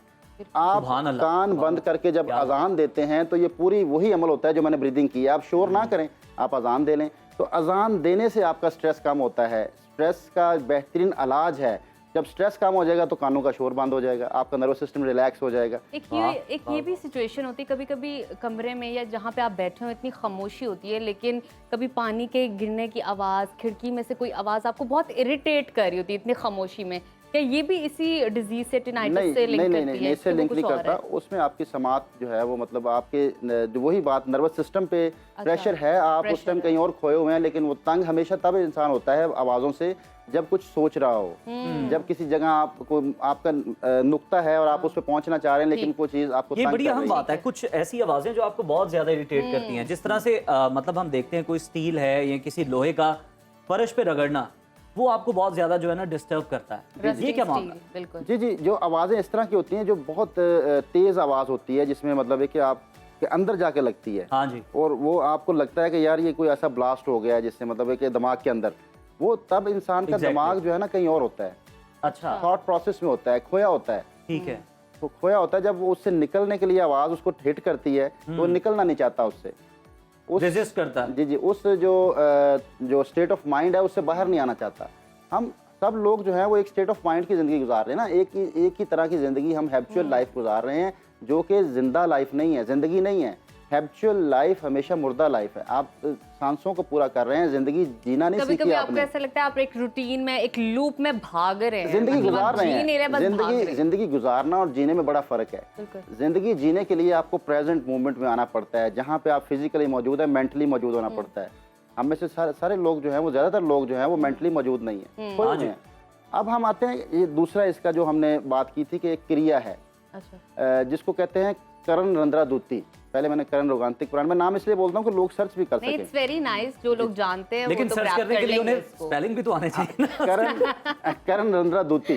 करण रंध्रा दूती जो है ये बेसिकली आपके तमाम जो दिमाग से, जो कान के साथ इसका ताल्लुक नर्व्स का है, उनको सफाई का तरीका है। अच्छा। पहला, इसका 3 हिस्से हैं। पहले आप उंगलियों को ऐसे कानों में लेके जाएं और यूं घुमाना शुरू करें। 1 मिनट घुमा लें आप, फिर रिलैक्स कर लें, ठीक है। फिर 1 मिनट घुमा लें। इस तरह आप 5 मिनट तक कर सकते हैं। अच्छा, इसका एक फ़ायदा ये भी है कि ये कानों में जो वैक्स होती है इससे बाहर आना शुरू हो जाती है। अच्छा। कान साफ करने की ज़रूरत नहीं पड़ती। ठीक है। कान साफ करने की हालांकि ज़रूरत कानों की नहीं पड़ती। सफाई के लिए वो पहले कोई ड्रॉप्स देते हैं कि 2-3 दिन ये डालें फिर हमारे पास आए। हाँ, लेकिन आप ये रोज़ किया करें, ऐसे कानों के अच्छा। अंदर उंगलियां फेरना ऐसे। इससे जो है वो आपके कानों की वैक्स खुद ब खुद बाहर गिरती है, बगैर किसी कॉटन बड के। आपको जो है वो मतलब जरूरत नहीं पड़ती, आपके कान खुद साफ होने कॉटन बड का तो वैसे भी कहते हैं नुकसानदेह। उससे तो बहुत नुकसानदेह है। लोग उसमें बड़ा पर्दा भी घुमाते हैं, आपका जैसे जो है। बहुत ज्यादा मतलब है कि अंदर कोई स्टील के उन्होंने कान वो तो बनवाए फिर हुए कोई हैं। भले लोग हैं जो कॉटन बड को, वरना कोई तो पिनों से साफ कर रहे हैं, कोई किसी चीज से, पेन से साफ कर जिसके रहे हाथ हैं। में जो तो जब वो पर्दा फट जाता है तो तब भी शोर आता है। कान का इशू ये होता है कि जब कान का पर्दा फट जाए अंदर से तो तब भी शोर आता है, वो कानों का मसला अच्छा, है। इस बारे में बताइएगा। आजकल के नौजवान एयरपॉड्स और हैंड फ्रीज का बहुत ओहो, इस्तेमाल उतारने करते का हैं, नाम ही नहीं हाई लेते। वॉल्यूम वूफर्स खोए और हुए ये ना, वो। देखें, खोए तो हुए क्या हैं। इसका कोई लिंक है इस डिजीज बिल्कुल के खोए साथ, हुए हैं। और हमारे कानों पे किस तरह का असर बिल्कुल पड़ता है? बहन, वही तो बात है, खोए हुए हैं, अपने साथ नहीं है। जब आप कानों का इस्तेमाल कहीं और करेंगे, यहाँ लम्हा मौजूद में नहीं करेंगे, तो दूसरी आवाज़ सुनेंगे जो यहाँ पे मौजूद नहीं है, तो फिर आप खोए हुए हैं। तो फिर ये प्रॉब्लम तो होगा, एंग्जाइटी तो होगी। अच्छा, अब दूसरा हिस्सा इसका ये है कि जैसे हमने पहले सांस अंदर लेके रोका था, जी। अब सांस को खारिज करके नाक बंद कर लेंगे।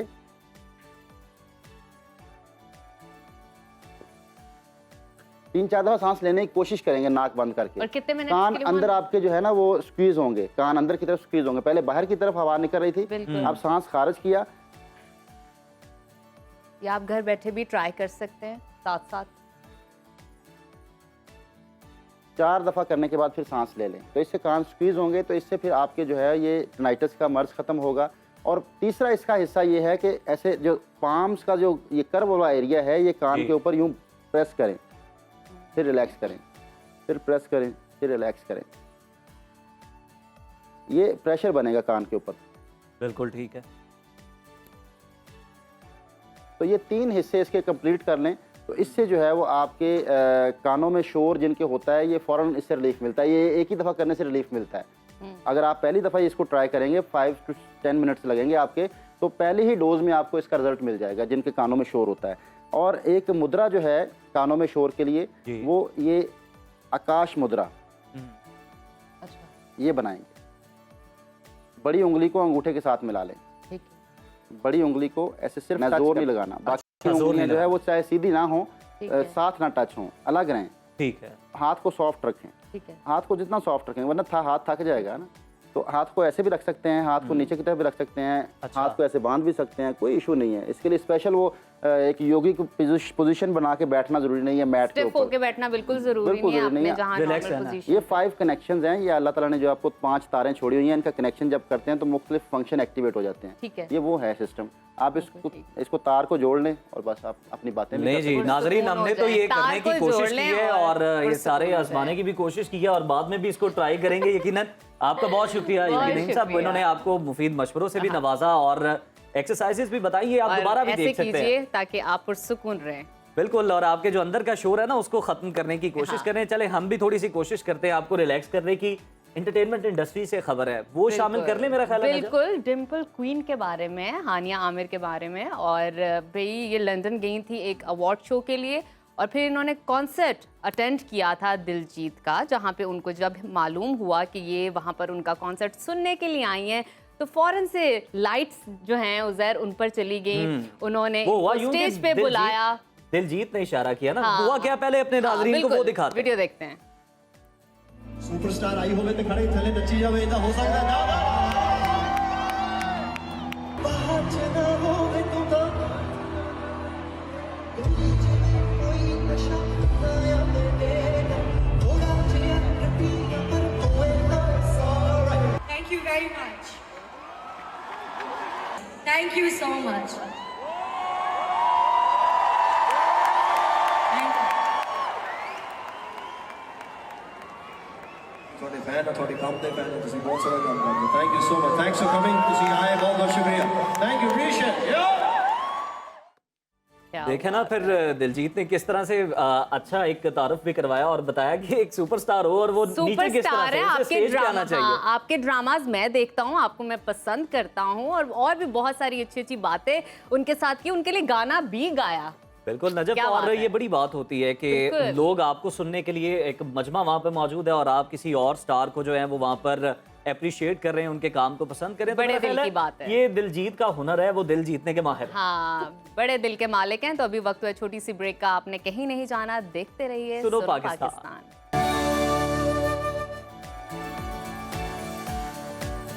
वेलकम बैक टू सुनो पाकिस्तान। नाजरीन, हमारा लिबास हमारी शख्सियत का पहला तारुफ होता है, ख़ास तौर पर वर्किंग वुमेन के लिए जो अच्छे कपड़े हैं, डिज़ाइनिंग क्लोथ्स, वो बहुत इंपॉर्टेंट हैं क्योंकि उनके सेल्फ कॉन्फिडेंस में वो इजाफा करते हैं और साथ ही साथ उनको ये भी आइडिया होता है कि कम बजट के अंदर कैसे वो फैशनेबल दिख सकती हैं। लिबास का कहा जाता है ना नजफ, आपकी शख्सियत का आईनादार होता है, तो बड़ा ज़रूरी है। एक हालिया तहकीक आपके साथ शेयर करते हैं जिसके मुताबिक 65% पाकिस्तानी खवातीन अपनी पेशा वराना ज़िंदगी में बेहतर लिबास के इंतखाब को अपने करियर की तरक्की के लिए अहम समझती हैं। एक वर्किंग वुमेन के लिए कम बजट में फैशन और स्टाइल को बरकरार रखना हमेशा से एक चैलेंज ही होता है। और इसी हवाले से हमने गुफ्तगू करने के लिए अपने स्टूडियो में इनवाइट किया है साइमा उबैदुल्ला को, जो कि फैशन डिजाइनर हैं। वेलकम टू सुनो पाकिस्तान। पहला सवाल तो साइमा आपसे यही है कि कम बजट के अंदर कम खर्च वाला नशीन जो कि वर्किंग वुमेन कैसे नजर आ सकती है? नहीं, लौटते तो बिल्कुल नहीं हो सकती। वैसे ही इतने अब तो एक्सपेंसिव हो गए हैं क्लोथ्स, तो मेकिंग ही इतनी एक्सपेंसिव है, तो कुछ ना कुछ ऊपर जब हम रीजनेबल कह लें, कम नहीं, हाँ, रीजनेबल तो है वो। तो आप थोड़ा सा जहाँ पे 4 बनाते हैं 3 बना लेते हैं, पर अच्छे बना लेते हैं। That is you know identity of your personality. So it's should be कि वो बहुत अच्छा होना चाहिए और वो बहुत अपीलिंग होना चाहिए। उसके ऊपर बहुत सारी चीज़ें होती हैं और लड़कों के तो सादा सादा लिबास होते हैं, सादी सादी लड़की वैसे ही सादा रहना पसंद करते हैं, आपको पता है। नहीं, ये सादा सादा में भी 30-35 हज़ार का जो पैंट कोट पहन के आके कहते हैं ना बहुत सादा है, वो सादा नहीं होता। बस देखिए, कोट की स्टिचिंग ही महंगी है तो क्या करे सूट की। लेकिन देखे ना साइमा, आपने तो बिल्कुल ही डिसअपॉइंट कर दिया उन खवातीन को जो समझ रही थी कि आप कम खर्च में बताएंगी अच्छा फैशन। आइडियाज हमारी तो जो इस वक्त कुर्ता सियासतदान है, अब वो खवातीन खास तौर पे वो भी बड़े अच्छे मशवरे देती हैं, वो बताती हैं लिबर्टी मार्केट से इतने का जोड़ा लिया है और आप भी बनवा सकते हैं। आप भी बनवा सकते हैं, डेफिनेटली मार्केट तो ओपन है फॉर एवरीवन, आप जाएं जाके बनवाएं। पर वो जहाँ पे डिज़ाइनर और कंसल्टेंट कोई भी हो, वो उसकी रिक्वायरमेंट आती है या जॉब की आती है। हम ना स्टाइलिंग की बात कर लेते हैं कि महंगाई तो एक इशू है, वो तो वो रहेगा एक ही। अलग सा इशू है। हाँ, वो तो है वर्किंग ही वुमेन है। के लिए स्टाइलिंग किस तरह की होनी चाहिए ऑफिस जाते हुए, स्पेशली कलर्स के किस Selection तरह क्या होनी चाहिए के कलर्स कपड़ों के पे? किस तरह के इंतखाबात होने ये तो चाहिए? टाइम टू टाइम चेंज होता जाता है। लाइक कभी प्रिंट्स बहुत ज्यादा मार्केट आजकल में क्या और चल होते हैं। रहा है latest? अभी तो आपको पता है एक ब्लॉक कलर्स, कॉर्ड सेट्स और प्लेन्स में, और एक बहुत ज़्यादा बोल्ड कलर्स में लोग बड़ा जा रहे हैं, एक ही कलर टोन में जा रहे हैं, वो मिक्स एंड मैच नहीं कर रहे। और जैसे आप ऊपर वेस्ट कोट पहन लेते हैं, वर्किंग वुमेन जो हैं ब्लेजर्स पहन लेती हैं, कोट्स पहन लेती हैं, टॉप्स पहन लेती हैं किसी एक स्ट्रेट पैंट्स के साथ, या सिंपल आप कलर्स के अब कुछ भी लाइक मिक्स फैब्रिक्स में या सिंपल कोई भी प्योर फैब्रिक ले लें, उसको आप न्यूड टोन्स के साथ, सिल्क स्कार्फ के साथ जब आप वेयर करते हैं तो वो बड़ा अच्छा लगता है, वो बड़ा फीलिंग हो जाता है। और दो तीन चीज़ें आप जब मिक्स एंड मैच करते हैं तो वो एक आपकी ऑन गोइंग कलर स्कीमिंग भी बनती जाती है। लाइक एक ब्लैक है, अगर आपके पास बेज कलर है, या आपके पास जैसे दो तीन तरह के स्कार्फ्स हैं जो कि बहुत इकोनॉमिकल मिल जाते हैं मार्केट में, आपके मुताबिक मार्केट में बहुत कुछ मिलता है। मैंने तो देखे ना सियासतदान का हवाला दिया, मुझे नहीं पता। जैसे आप वो एक ले लेते हैं, स्किन टोन्स में ले लेते हैं, ब्लूज में ले लेते हैं, मैरून्स में ले लेते हैं, तो आप वो सब कुछ इकट्ठा करते हैं और किसी ना किसी चीज़ के साथ मिक्स एंड मैच करके पहन लेते हैं। जैसे आप टाइज पहनते हैं, बोस पहनते हैं, तो इसी तरह टी शर्ट्स पहनते हैं, इसी तरह लड़कियां भी टी शर्ट्स इनर वो पहन अच्छा लेती हैं और सर, ऊपर से कलर्स कुछ की और। आप बात करिए तो बताइएगा वर्किंग लेडी के लिए वार्डरोब में कौन से कलर्स लाजमी होने चाहिए? सारे। मैं भी यही कहूँगी, सारे होने चाहिए। सादा सा जवाब ये सारे होने हाँ, चाहिए। क्योंकि ये हमें खवातीन की बोली बोल रहे हैं। हमें हर दिन एक आपकी पर्सनैलिटी चेंज हो जाती है। आप खाली न्यूड टोन्स में नहीं जा सकते, खाली आप डार्क टोन्स में नहीं जा सकते, आपको पेस्टल्स अकेले नहीं पहनने, क्योंकि अब बहुत समर में बहुत टाइम होता है पेस्टल्स पहनने का, 8 महीने कम से कम लाहौर में, पाकिस्तान में समर्स रहता no है। doubt. तो उसके बाद फिर स्प्रिंग आता है, हमें तो 10वें महीने में भी महसूस हो रही है। नहीं वो ऐसे पता है ही। क्या, आप देखें, जब आप डेली यानी कि जब आप स्टेप आउट करते हैं, बाहर निकलते हैं, तो आपको होता है कि आज अच्छा चलो ये वाला कलर पहन लेते हैं, आज ये वाला मूड है। मूड एक जैसा नहीं रहता, कलर्स एक जैसे नहीं रहते, माइंड एक जैसा नहीं रहता, तो फिर हालात बस एक जैसे नहीं रहते, जज्बात एक जैसे नहीं रहते। साइमा इन शॉर्ट ये कहना चाहती हूँ। हाँ, तो सब कुछ साइमा, चलता रहता है। मेरा एक सब सवाल कुछ है, ये ऐसे ही। बताइएगा कि देखें अगर खवातीन किसी इवेंट पे जा रही हैं तो फिर तो बात और है, लेकिन अगर आप वर्किंग वुमेन हैं तो फिर आपको मौजूदा जो फैशन ट्रेंड्स हैं उनको फॉलो करना चाहिए या कंफर्ट को ज्यादा प्रेफर करना चाहिए? फैशन को तो obviously as a women it's necessary I guess, तो वो करना ही चाहिए। फैशन तो इन एनी केस आप थोड़ा थोड़ा ट्रेंड में आते जाते हैं, जब आप वैसे ही अंदर बाहर जाने वाला जो बंदा होता है ना, वो तो कर ही लेता है। ठीक है। यानी व्हेन यू स्टेप आउट तो आपको पता है कि आपने किस तरह से उसको कैरी करना है, you know your personality speak about yourself. अच्छा, सिर्फ तो वो comfort भी आ जाती है। कंफर्ट भी आता ही आता है उसमें कपड़े साथ सिर्फ साथ। अलहदा ही अपनी पहचान नहीं बनाते, एक्सेसरीज बड़ी इंपॉर्टेंट होती है। Accessories, किस तरह your की personality. एक्सेसरीज होनी चाहिए वर्किंग वुमेन के लिए जो ज्यादा भी ना लगे, ऑफिस के लिए भी ठीक Over हो भी ना और हो, वैसे भी बिल्कुल। एक अच्छा लगे? किस तरह की हो? समटाइम तो अगेन हम जब बजट की बात करते हैं तो वो कुछ 2-3 तरह के आप सिल्वर एंड गोल्ड कर लेते हैं। अभी आप बजट छोड़ दें, एक नॉर्मली ओवरऑल बात कीजिए, क्योंकि अभी हमारे आपने जो देखने मुझे वाले बजट की बात नाज़रीन की, है ना, हम बहुत तरह बजट की वाले हैं categories भी हैं। साइमा, आप बजट छोड़ दें, नजब की सैलरी आ गई। हर कैटेगरी से बिलोंग करते हैं हमारे नाज़रीन, सब सुनना चाहते हैं किस तरह की एक्सेसरीज होनी चाहिए। आपको यू नो अभी तो स्मॉल क्लचेस बहुत ज़्यादा इन है, वो तो बेस्ट एक्सेसरीज हैं आपके साथ। आप पेयर ऑफ शूज़ साथ उसके मैच कर लें, तो आप वो किसी के साथ भी जब आप 3-4 तरह के आपके पास जब एक्सेसरीज इस तरह के होते हैं, तो वो आप ब्लैक के साथ, मैरून के साथ जब जैसे ही आप उनको पेयर करते हैं तो वो बहुत एक एलिगेंट लुक लगती है। तो इसी तरह से आप 2-3 तरह के जब कलर्स को मैच करते हैं किसी और के साथ, कोई लाइक पेस्टल्स के साथ कोई और लाइट कलर, बेज डायमंड की कलर स्टफ नहीं होना चाहिए, प्लेन में थोड़ा सा हो तो, बट वो embroidery। बोल्ड हो तो वो बड़ा अट्रैक्ट करता है। अच्छा, आई फील लाइक कि डायमंडीज को क्यों लोग इस तरह से लगता है लोगों को कि बहुत ग्लिटरी है तो नहीं पहन सकते। अगर आपने बड़ा लाइटली उसको एक्सेंट कलर के तौर पे या एक्सेंट एक्सेसरी के तौर पे लिया हुआ तो वो बहुत अच्छा लगता है। लाइक जैसे आजकल क्लचेस इतने अच्छे चल रहे हैं डायमंडीज वाले, या आपके शूज़ में आ जाती हैं, तो बाकी सारा प्लेन हो और डायमंड्स का कुछ आपने थोड़ा सा एक एक्सेंट किया हो तो वो बड़ा शीक लगता है। आई गेस वो बड़ा बड़ा अट्रैक्टिव लगता है और पर्सनैलिटी को बूस्ट भी देता है। तो बिल्कुल ही डाउन नहीं होना, बिल्कुल भी वो सैचुरेटेड सा नहीं होना, प्लेन्स में नहीं जाना, आप ब्लिंक ऐड करें अपनी लाइफ में ज़रूर। जैसे थोड़ा थोड़ा कहीं ना कहीं वो अच्छा लगता है। जैसे मेंस में स्टड्स बहुत ज़्यादा इन होते हैं, वो स्टड्स को प्रेफर करते हैं। होता था, आई डोंट नो अभी तो लोग किस तरह से करते हैं, बट ये है कि वो एक आधी चीज़ कोई ना कोई करते हैं, ऐड करनी चाहिए। तो बिल्कुल साथ अब कैरी करते हैं। हमें लास्टली साइमा आप ये बताते हैं कि क्या टिप्स हैं जो आप हमारे देखने वालों को देना चाहेंगी, उसमें बजट फ्रेंडली भी हो जाए। अब मैं बजट की बात नहीं करूंगी। आपने मुझे कहा बजट नहीं बात, मतलब हर किस्म की टिप्स आप दे सकती हैं। अभी आपकी सैलरीज आ गई हैं, अब आप ऐसी बात ना करें। आपने हम तो नहीं करेंगे, लेकिन जो देखने वाले उन्हें तो कुछ बताए ना, कोई टिप्स दें ताकि वो भी अपने आप को डिजाइनर फील करें और वो भी कुछ अच्छा खरीद सके। डिजाइन एस्थेटिक्स तो अब सोशल मीडिया का टाइम है, लोगों के पास इतनी ही चीजें हैं, लोग अवेल करते हैं उनको। ट्रेंड सिर्फ बड़ा एक्टिवली जो जिस साइड को पसंद करता है वो साइड पे जा रहा होता है। लोग बड़ा ट्रेंड्स को फॉलो करते हैं, नए नए डिज़ाइनर्स के चीज़ें आ रही होती हैं, उसी तरह से कॉपी भी हो रही होती हैं, रेप्लिकेट भी हो रही होती हैं, मज़ारों से भी मिल रही होती हैं। आप मेक टू ऑर्डर खुद भी कर रहे होते हैं, डायरेक्ट ऑर्डर्स भी कर रहे होते हैं। तो वो अब तो एक ट्रेंड था, लोगों को एक फेयर था कि डिज़ाइनर्स तो बहुत एक्सपेंसिव हैं या बड़ा मुश्किल। नहीं, अब नहीं है। अच्छा। आप वैसे ब्रांड्स के पास जाते हैं, वही ऑलमोस्ट रेट्स पे सारी चीज़ें होती है, बट आपको एक प्रॉपर कंसल्टेंसी भी मिल जाती है कि नहीं आपके ऊपर ये कट सूट करेगा, आपके ऊपर ये चीज़। कुछ लोग ऐसे होते हैं जो कुछ विमेंस में ये होता है कि वो कहती है नहीं हमें ना, हमने तो बस इसी ट्रेंड को फॉलो करना है, वो उनको सूट करे ना करे, कंफर्टेबल होती है ना उसके अंदर कुछ। हाँ, कुछ होते हैं जो कैरी करने में बड़ा किरदार होता है डिजाइनर्स का, खास कैरी करना भी कुछ लोगों को बहुत अच्छा आता है, और कुछ लोग बहुत अच्छा लग भी रहे होते हैं तो वो फील कर रहे होते हैं पता नहीं मैं ठीक लगूंगी नहीं लगूंगी। ये भी एक है, we deal with it every day. लोगों की अजीब सी बात हमें कहना पड़ता है, नहीं ये प्लीज ट्राई करें, आप पे सूट करेगा, आप ट्राई करें, ये आपको बहुत अच्छा लगेगा। लोगों को फेयर होता है कि नहीं मैं पता नहीं यानी कपड़े बनाना भी जिम्मेदारी है, कन्विंस करना भी जिम्मेदारी है, ये बहुत बड़ी जिम्मेदारी है, और उनसे पैसे लेना भी जिम्मेदारी है बाद में। तीनों चीजें। बहुत शुक्रिया आपका साइमा। और अब अपने नाजरीन के साथ एक अच्छी सी गुड न्यूज़ शेयर करते हैं। वो कुछ इंस्टाग्राम के हवाले से मावरा हुसैन ने जो है नया एक माइलस्टोन अचीव किया है, और वो ये है कि 9 मिलियन फॉलोअर्स हो गए हैं उनके इंस्टाग्राम पर। That means 90 lakhs.